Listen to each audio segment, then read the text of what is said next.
ધમતરી છત્તીસગઢના માકરદોના ગામની સરસ્વતીને તેનું જીવન પહાડ સમાન બોજારૂપ લાગતું હતું. ગરીબીમાં ગુજરાન ચલાવવું આમેય કઠિન હોય છે. તેમાં ટીબીને કારણે તેના પતિનું નિધન થઈ ગયું. સરસ્વતી જંગલમાંથી લાકડા કાપે છે, ટોકરીઓ વીણે છે, કેમ કે તેને પોતાના પુત્રને ભણાવીને મહાન માણસ બનાવવો છે. પણ સુકાયેલી આંખોમાં હતું વધુ એક સ્વપ્ન. શું ક્યારેય અમારું પાકું મકાન પણ બનશે ખરું? અને એક દિવસ તેના નસીબનો દરવાજો એવી રીતે ખુલી ગયો કે સરસ્વતીને પાકું મકાન મળી ગયું. આ તમામ સપના સાકાર થયા પ્રધાનમંત્રી ગ્રામીણ આવાસ યોજનાને કારણે, જેણે સરસ્વતીનું જીવન મીઠાશથી ભરી દીધું.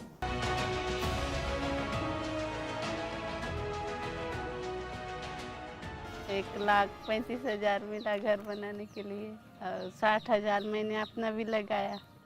पक्का घर बना है और अपन नौकरी वगैरह कमाई तो इसका जिंदगी सुधरेगा.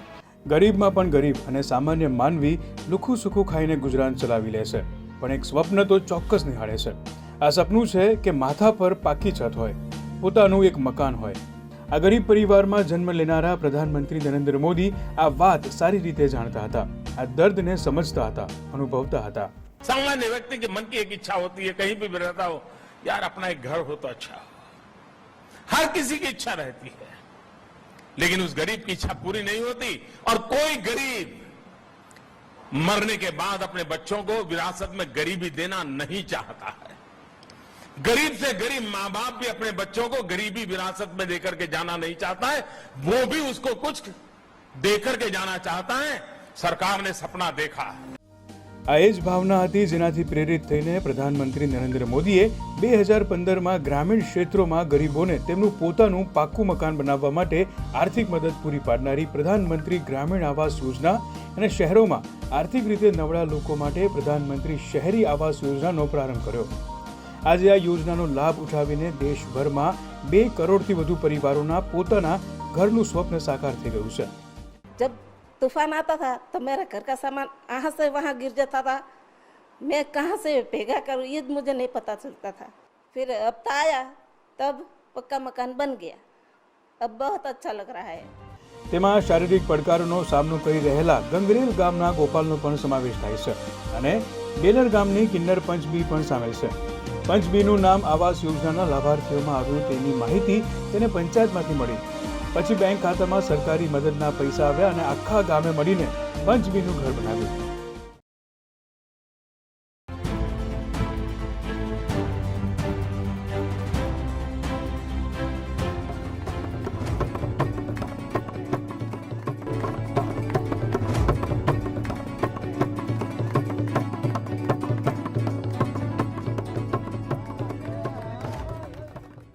पुराना घटना घटता बड़ दुख भोगी हैं.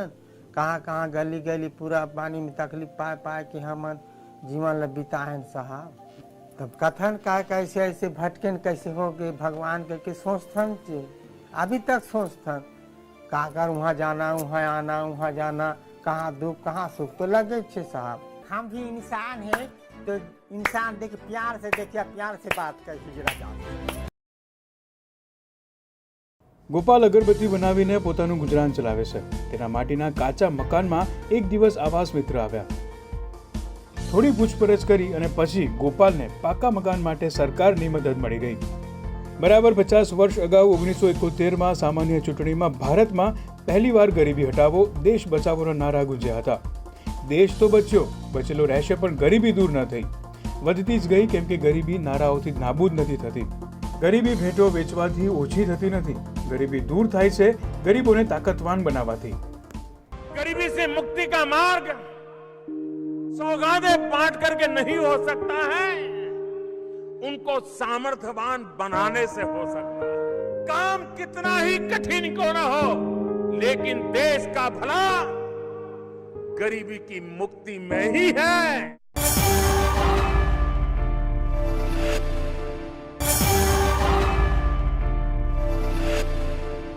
એવું નથી કે આ અગાઉ ભારતમાં ગરીબો માટે કોઈ યોજના બની નથી. એવું પણ નથી કે ગરીબ કલ્યાણ માટે સરકારી તિજોરીઓ ખુલ્લી નથી. યોજનાઓ બની, ખજાના પણ ખોલાયા, પણ આ પૈસા ગરીબોના ઘર સુધી પહોંચ્યા ન હતા. પૈસા વચેટિયા અને દલાલોમાં જ વહેંચાઈ જતા હતા. આ વાત દેશના ભૂતપૂર્વ પ્રધાનમંત્રીએ ખુદ જ કબૂલી હતી કે દિલ્હીથી ₹1 નીકળતો હતો, પરંતુ ગરીબ સુધી માત્ર અને માત્ર 25 પૈસા જ પહોંચતા હતા. પ્રધાનમંત્રી નરેન્દ્ર મોદીએ જાણતા હતા કે ગરીબોને મજબૂત બનાવવા હોય તો દિલ્હીથી નીકળેલો એક પૈસો ગરીબો સુધી પહોંચવો જોઈએ, ગરીબોના ઘર સુધી પહોંચવો જોઈએ. પણ કેવી રીતે?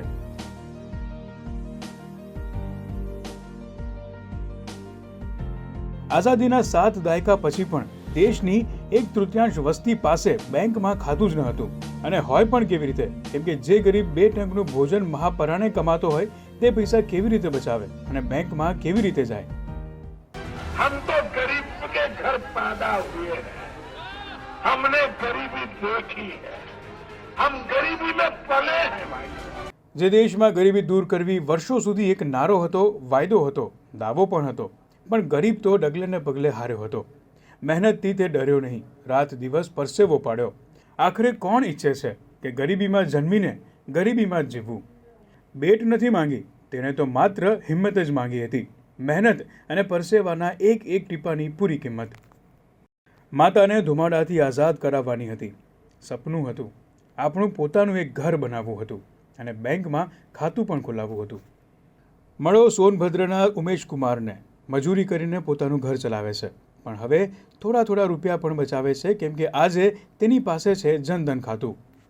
पहले हम लोग खुलवाने के लिए परेशान थे, खुल भी नहीं रहा था, पैसा दे रहे थे फिर भी नहीं खुल रहा था, लेकिन अब खुल गया है तो हम लोग को ये सुविधा है कि सरकारी सुविधा भी मिल जा रहा है और क्या बोलते हैं पैसा भी हम लोग रख रहे हैं, उसमें जमा कर सकते हैं और उसका ब्याज भी मिल रहा है हम लोगों को.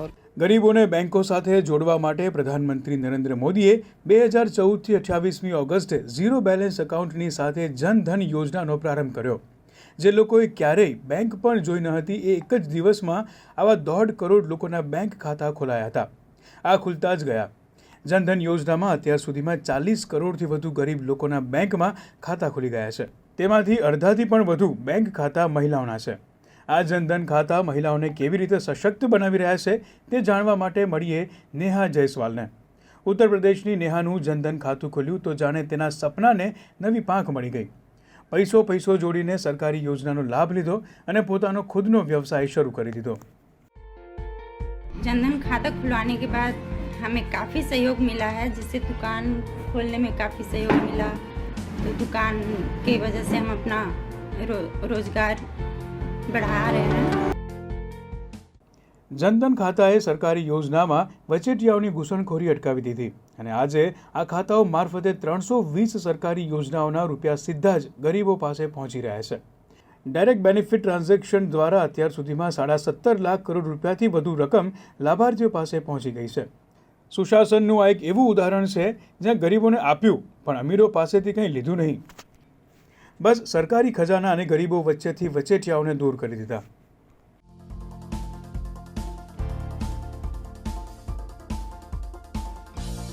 જોકે જ્યારે જનધન યોજના શરૂ થઈ ત્યારે એમ કહીને તેની મજાક ઉડાવવામાં આવી કે ગરીબોના ઝીરો બેલેન્સ એકાઉન્ટ ખોલીને આખરે લાભ શું છે. પરંતુ દેશના ગરીબોએ પોતાની તાકાત દેખાડીને તમામ ટીકાકારોને ચૂપ કરી દીધા, કેમ કે આજે આ ખાતામાં 1 લાખ કરોડથી વધુની રકમ જમા થઈ ચૂકી છે. આજે કરોડો ગરીબોના બેંકમાં ખાતા છે, ખાતામાં પૈસા પણ જમા થયા છે. સપનાના ઘરે જીવનમાં રંગ ભરી દીધો છે અને માતાનું જીવન ઉજ્જવલાનો ઉજાસ છે.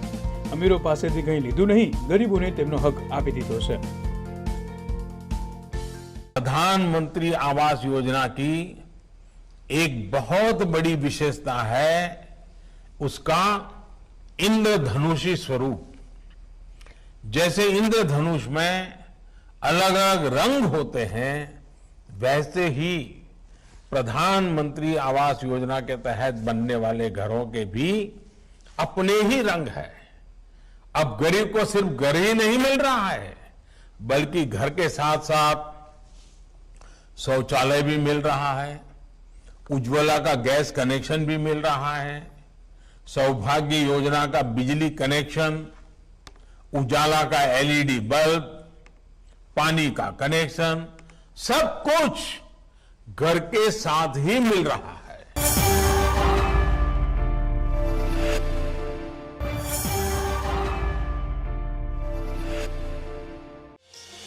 થોડા વર્ષો અગાઉની જ વાત છે જ્યારે દેશના અમીરોએ પણ ગેસના સિલિન્ડર માટે સપ્તાહો અગાઉ બુકિંગ કરાવવું પડતું હતું. લાંબી લાઈનોમાં ઊભા રહેવું પડતું હતું અથવા તો પછી ગેસનું સિલિન્ડર કાળા બજારમાં ખરીદવું પડતું હતું. આ ગરીબોના ઘરમાં માતાઓ ચૂલામાં લાકડા બાળીને રસોઈ રાંધતી હતી. એક ગરીબ માતાના દીકરાને આ દર્દની અનુભૂતિ છે. जब हम छोटे थे तो हमारा गुजारा करने के लिए वे अड़ोस पड़ोस के घरों में बर्तन साफ करना, पानी भरना,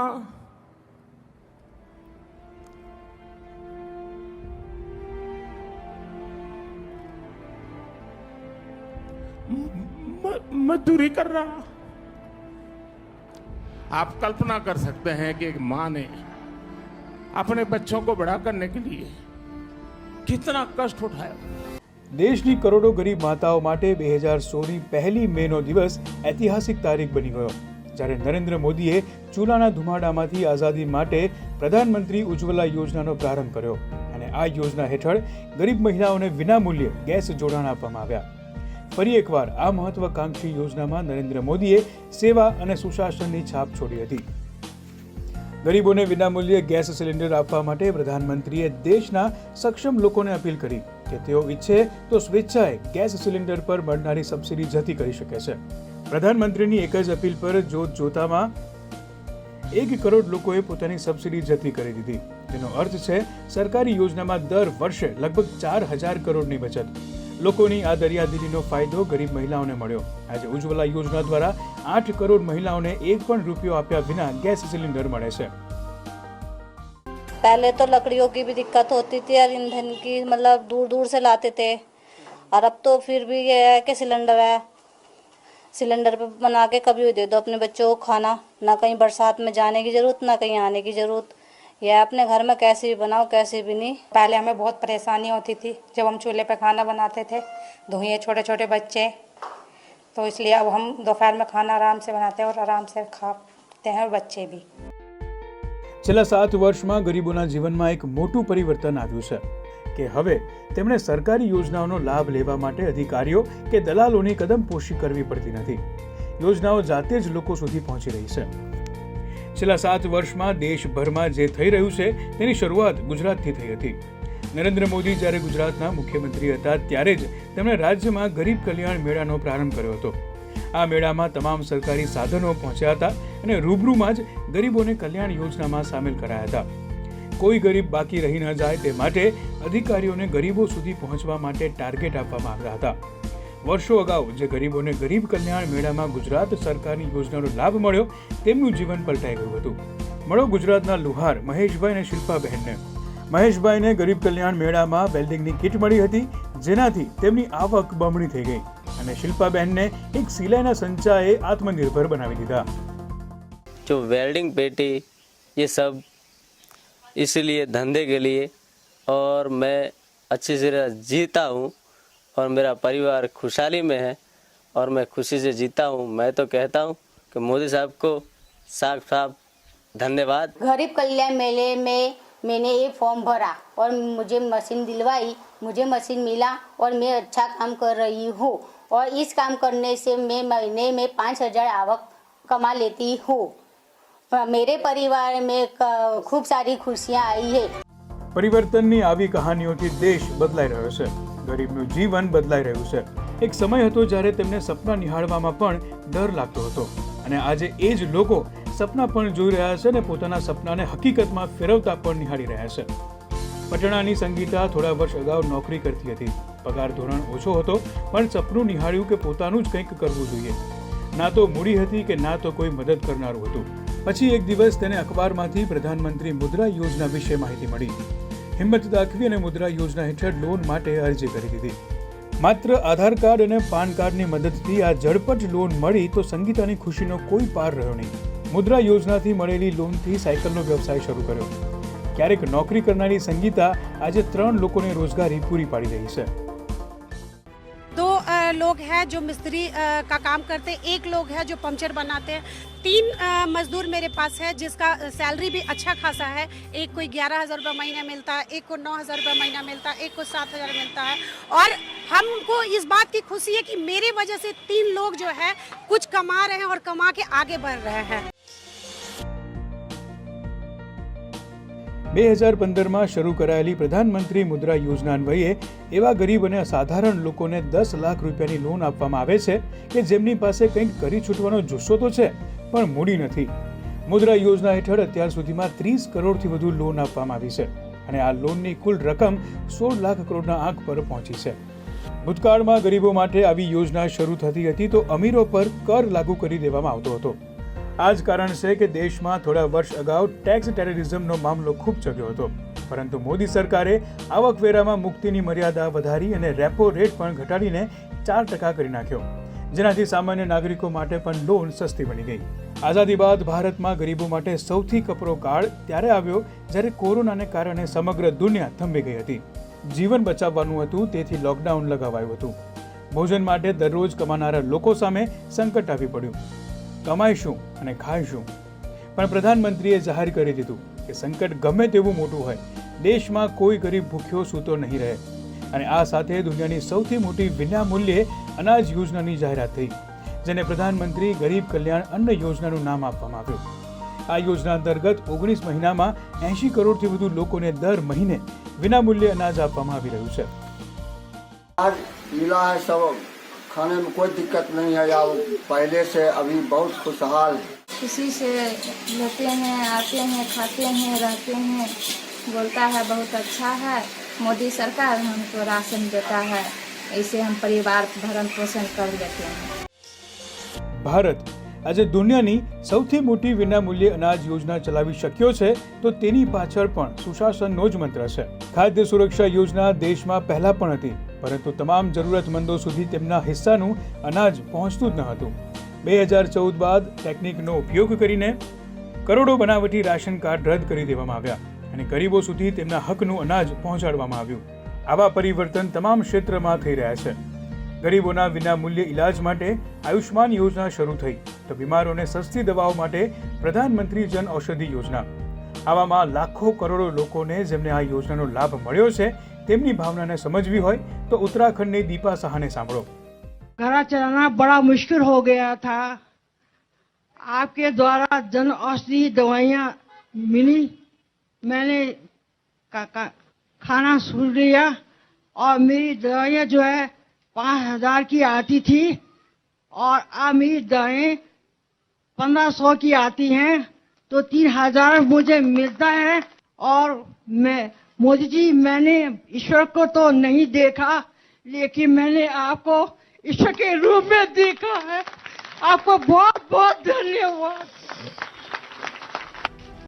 નિયત સાફ અને ઇરાદા મજબૂત હોય, સત્તા જો સેવા અને સુશાસનના મંત્રને આત્મસાત કરી લે તો પ્રત્યેક પરિવર્તન શક્ય છે।